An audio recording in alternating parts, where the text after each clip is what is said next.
is a noted historian, author of many books, and I think what's key with Webster, he's very active in a lot of activities. He is the regular of the Sunday call, and we do make that invitation to the Sunday call to people here. It is something that has been going on for a number of years. But here's the thing. You know, Webster he went to Libya, he went to Syria, he advised people in Iceland on saying no to the bankers and things. He's here, he's with us, and Webster.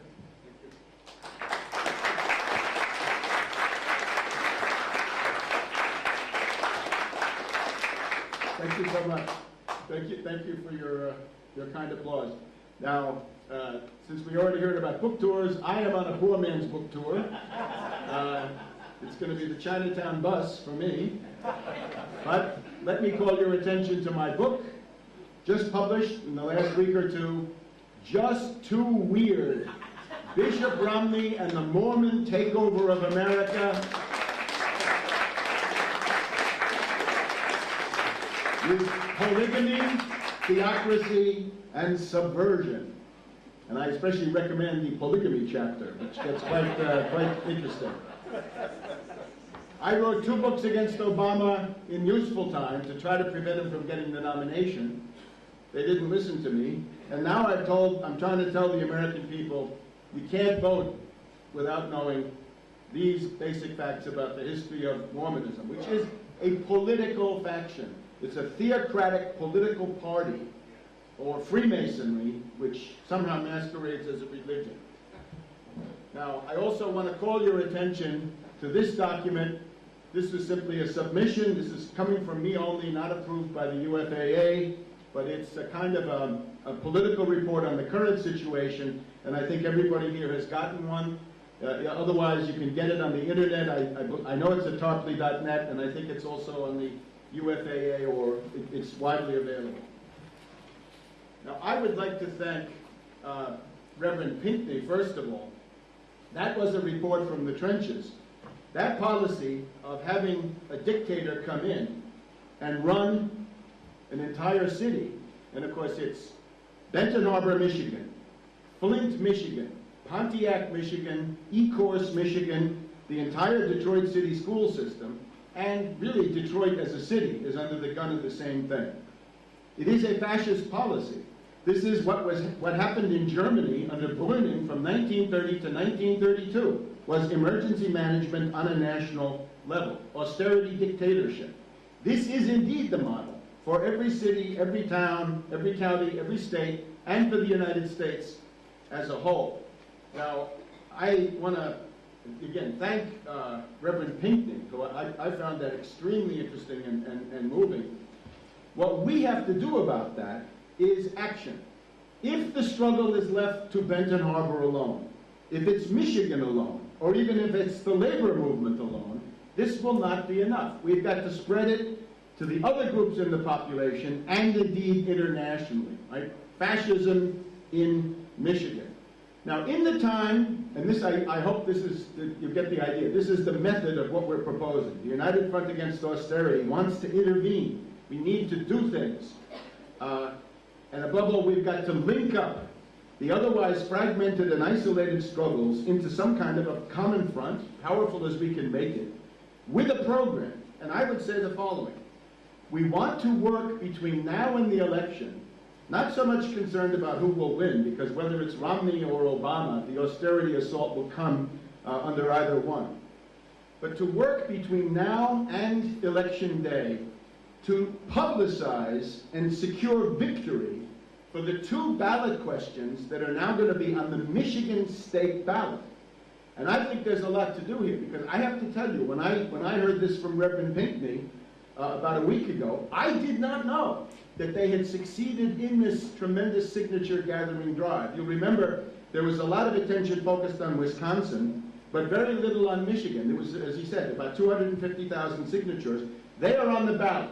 And what we're talking about is two statewide proposals. Statewide proposal A calls for a referendum to repeal the fascist emergency manager law. That would put an end to it. And statewide proposal B calls for the reaffirmation of a right to organize for labor under a public and private. And these are directed against this austerity dictatorship of Republicano-fascist Governor Snyder of Michigan. Now, I would propose that we kick off our activities by mobilizing worldwide, and I stress worldwide, to call attention to this, because if you watch MSNBC or Fox, they will not tell you this. And correct me if I'm wrong, but I don't know whether Democracy Now! has done justice to this. Now, to be very brief, everything that I say refers to this document, so I've tried to give you the background for it. We are in a world economic depression, and the ruling elite around the world, the 1%, the financier oligarchs, have responded to the depression with this insane policy of austerity. We've seen it in Greece, we've seen it in Spain, we've seen it in Great Britain. It is a failure. It kills people, causes human suffering. It does not succeed in its own terms. It does not balance the budget. It makes the budget deficit worse. But they don't care.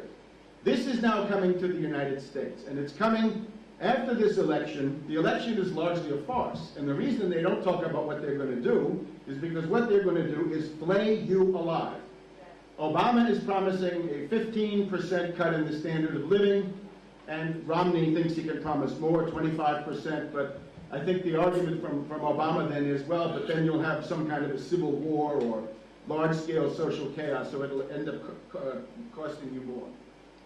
This is coming in December, right after the election. You know the code words. The lame duck session, with all those congressmen who are going to be looking for Wall Street jobs. The fiscal cliff, a complete piece of manufactured hysteria, and the grand bargain. Obama, in his acceptance speech, said that he was eager for a grand bargain with these fascist Republicans in the House of Representatives. And just in the last couple of days, we've had the famous Des Moines Register interview with Obama. It was off the record. It then became on the record, and it has shocked a lot of people. He says that he is absolutely committed to the policy of the grand bargain. Now, that leaves a lot of people in a terrible situation. The AFL-CIO, the main trade union organization, is going to be mobilizing and spending and sweating blood for Obama up to November 6th. On November 8th, they're going to be organizing against Obama. They're going to be mobilizing for him up to November 6th, and then they've got to pivot, as they say, and then go against him on the austerity issue. We have to have, I guess, sympathy for brother Richard Trumka, the head of the AFL-CIO. He's now on record saying he does not want a grand bargain, because a grand bargain means tax cuts for the rich and austerity cuts, killer cuts for working people, Medicare, Medicaid, Social Security, and the social safety net. But naturally, we are the United Front Against Austerity. We can give brother Trumka some advice. Here's what he should do, two things. The first thing he needs to do is to link this mobilization, which the AFL-CIO is going to have on November 8th. They will have local events and other events protesting austerity. The AFL-CIO has to inject into that the Wall Street sales tax, the 1% tax on all turnover, the quadrillions of dollars that come rumbling through lower Manhattan.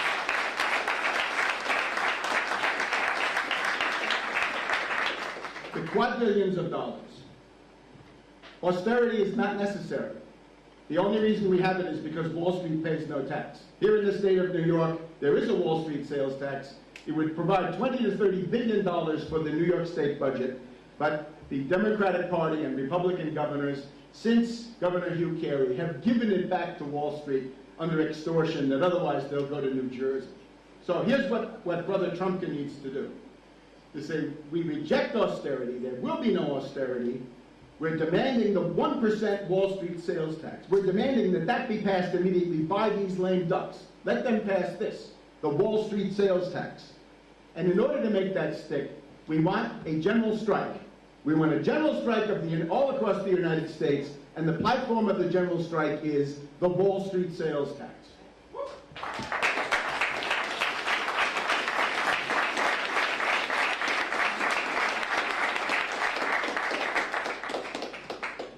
And I think that's typical of the kind of advice, the kind of intervention that we can and must do.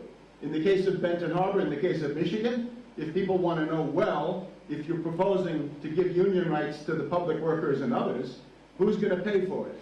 We have the answer, the Wall Street sales tax. Wall Street will pay for this. If it's a question of a public sector union, policemen, firemen, teachers, other kinds of public workers, at any level, cities, counties, state, federal, anything, the Wall Street sales tax.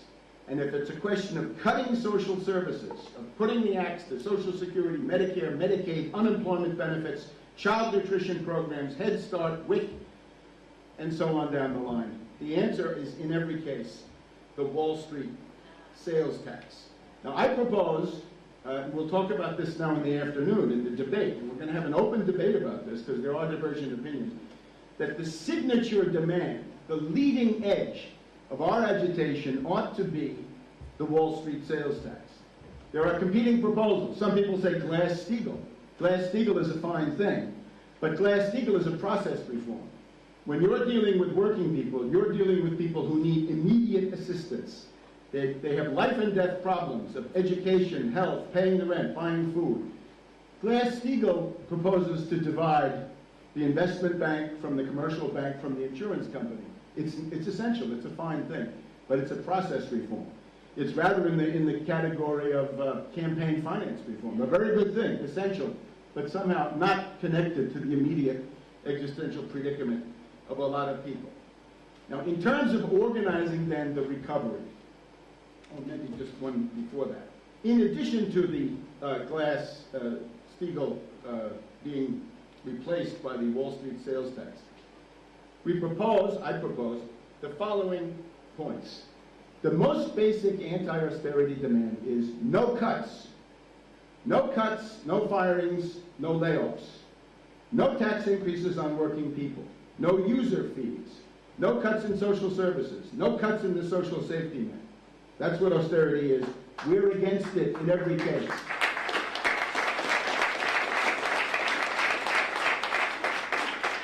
Our second point is the student loan amnesty. It means, at least for the next 5 years, and probably forever, a complete freeze, a complete halt on all payments of interest and principal on $1 trillion of relatively high interest student debt.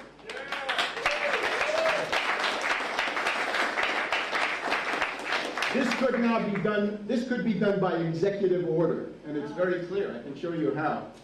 The student loan problem, this $1 trillion of debt, is stopping the normal progress of human life. When young people get out of college, they need to find an apartment or someplace for them to live on their own as adults. They've got to get married. They've got to have children. Along the way, they may pursue advanced degrees. The $1 trillion of student loan debt is stopping human life, or in technical terms, the process of social reproduction is now in collision with the question of debt and the contracts that have been sealed. But now we have an even more potent argument. Leon Panetta, the Secretary of Defense, said the other day that U.S. troops are now more afraid of going bankrupt through student loan debt and other forms of debt. They're more afraid of that than they are of combat with the enemy. It's interfering with the military, and it's interfering with their security clearances, because if you go bankrupt, you lose your security clearance, because it means you have a chaotic life. Now, since we're in the season of the 150th anniversary of the Emancipation Proclamation, it reminds us that under a war emergency, you can do all sorts of good things.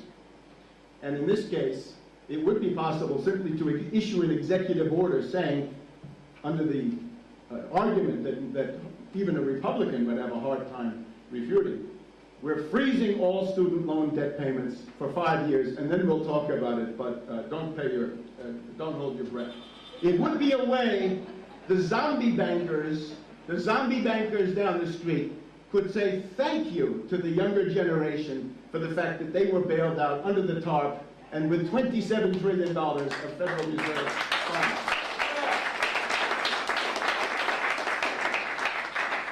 We want to stop foreclosures. We need a uniform federal law to stop all foreclosures. These foreclosures are illegitimate. They were done by robo-judges, robo-signers, robo-cops. I have to take my hat off. We have the honor of one vice presidential candidate. Let's not forget Sherry Hunkala, who is the vice presidential candidate of the Green Party. She ran for sheriff of Philadelphia last year, saying, as sheriff, she would stop foreclosures because she wouldn't carry them out. She would simply refuse to carry out any foreclosure. We need to make this into a uniform federal law. The model is what was done in the Depression, the Fraser-Lemke Act of the New Deal, which simply said, if you can get any judge at any level to approve any kind of a payment plan, you stay in your primary residence or farm or other property. Another point, Medicare for all. Medicare for all is the obvious starting point for healthcare reform. Naturally, Obama didn't do this, and I would urge people to call it Medicare for all. If you go to the average person and say single payer, what does that mean? It took me a long time to figure that out. Don't call it single payer. Don't call it the public option. Nobody knows what these are.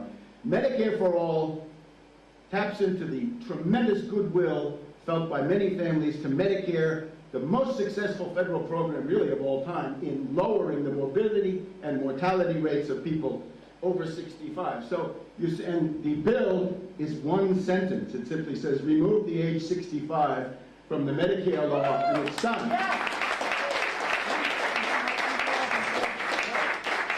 One or two more. The usury question. We have predatory lenders, payday lenders, preying on low-income people. Before the age of Paul Adolph Volcker, most states had usury laws. 10% was the ceiling on any kind of a note. Let's have a uniform federal anti-usury law that says no interest-bearing instrument, financial instrument of any kind in the United States is allowed to have more than a 10% yield, or maybe lower if you'd like to debate that point. This would have the effect of lowering the burden of credit card debt on many people. Finally, the living wage, the minimum wage. If we go back even to the historical record, the highest level of the minimum wage in terms of constant dollars was in 1968 when it was between $10 and $11. So I would say the immediate demand is take the minimum wage from $7.25, where it is now, up to $11 as a first step towards further increases. So we have a step-by-step increase to something in the neighborhood of $15 to $20 an hour.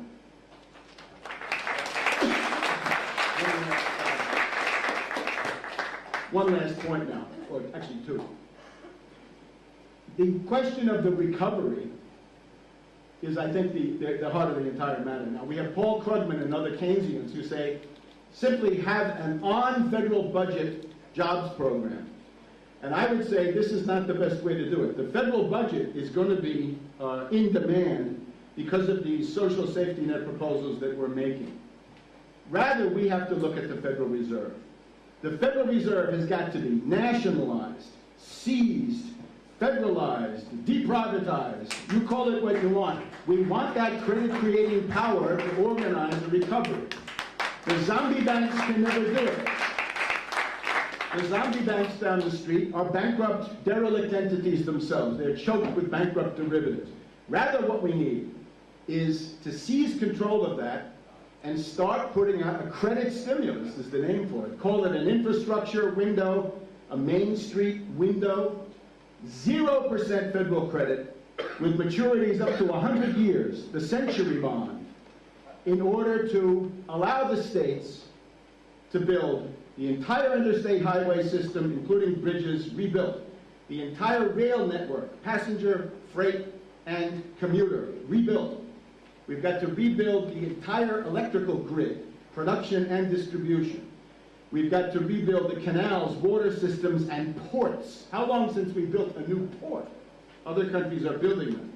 We've got to build schools. We need about 1,000 hospitals to get back where we were under the situation in about 1970. Public housing. How about public housing that could be built using 0% credit? The only thing we need to do is to get through this principle of forcing the Fed to do what we say. The other thing, of course, is the Federal Reserve has to drop its preferential treatment of banks, financial institutions, again, zombie bankers, hedge fund hyenas, and instead put itself at the service of production. If you're in manufacturing, mining, energy production, scientific research, farming, anything that produces a tangible physical product, then you get preferential treatment, not the financial services guy. So we redress the balance in favor of making things, as they say on television these days. Finally, just to re-stress, the organizing method is that of the United Front. We've heard from distinguished representatives of the tradition of Martin Luther King. We're all in it. King's program at the end of his life was what? To unite civil rights with anti-war and labor. He died supporting a strike of the Memphis garbage men, largely black garbage men. That's our method. We're trying to build the broad front. That's the United Front. We need to look at Benton Harbor, Michigan, Michigan in general. We've got to look at Freeport, Illinois, where there's a company, Sensata, is fighting Bain Capital. There's going to be a Walmart strike soon. We need to intervene to get those two ballot questions passed in Michigan. After that, we've got to intervene, and we've got to intervene the whole time to make Brother Trumpka see the light. We need the Wall Street sales tax and a nationwide general strike. We've also got to look abroad. Peugeot in France is shutting down factories. English Ford Motor Corporation, British branch, shutting down factories. Can we look forward to the day for a transatlantic general strike, United States and Europe to start with, in order to impose the Wall Street sales tax and roll back austerity by taxing financial incomes?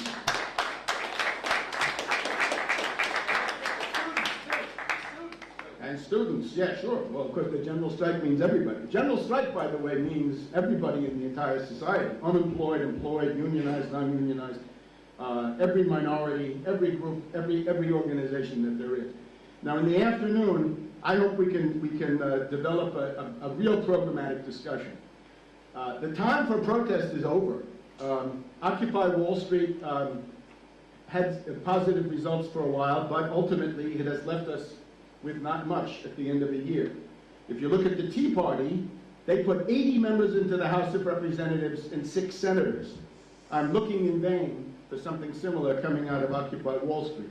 A lot of people were hijacked by Ron Paul and his demagogy, and it turned out that Ron Paul was a wingman for Romney, and that Ron Paul's austerity was the worst of all. $1 trillion of cuts in the first year. That's a program for genocide. We're now looking at a void at the center of American protest or anti-establishment politics.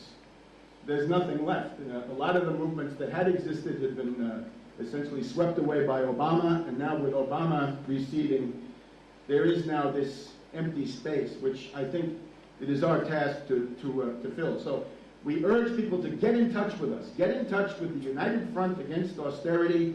Link up to the things we're doing. And if you've got an isolated situation of struggle, get in touch with us and let's see what we can do nationally and worldwide to try to at least call attention and do propaganda. And we're looking forward to all kinds of activities, propaganda and education activities in this lame duck period, which is coming up now. So we want to thank everybody who contributed, I think, to the clear success already of this effort, and stay with us for the rest of the day, because we will have essentially an open mic in the afternoon and a real programmatic debate.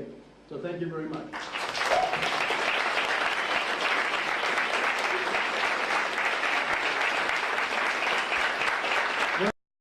As a whole. Now, I want to, again, thank Reverend Pinckney, who I found that extremely interesting and moving. What we have to do about that is action. If the struggle is left to Benton Harbor alone, if it's Michigan alone, or even if it's the labor movement alone, this will not be enough. We've got to spread it to the other groups in the population and indeed internationally, right? Fascism in Michigan. Now, in the time, and this, I hope this is, you get the idea, this is the method of what we're proposing. The United Front Against Austerity wants to intervene. We need to do things. And above all, we've got to link up the otherwise fragmented and isolated struggles into some kind of a common front, powerful as we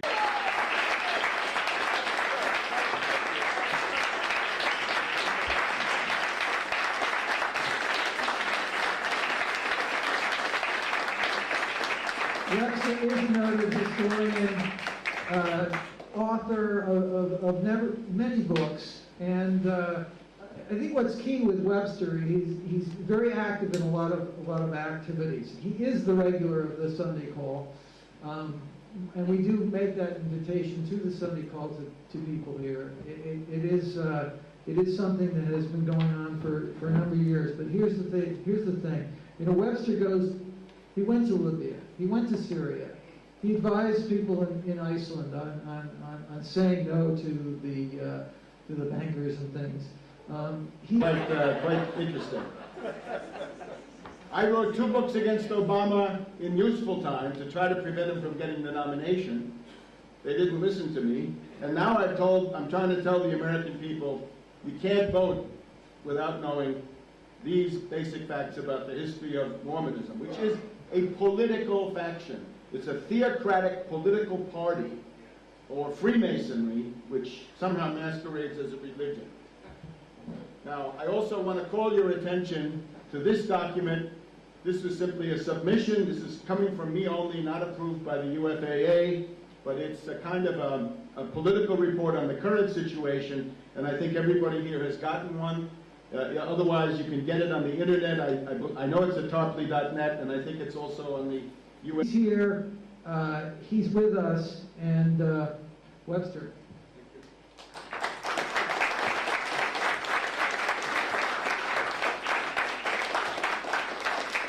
Thank you so much.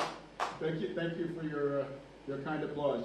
Now, since we already heard about book tours, I am on a poor man's book tour. It's going to be the Chinatown bus for me. But let me call your attention to my book, just published in the last week or two, Just Too Weird, Bishop Romney and the Mormon Takeover of America.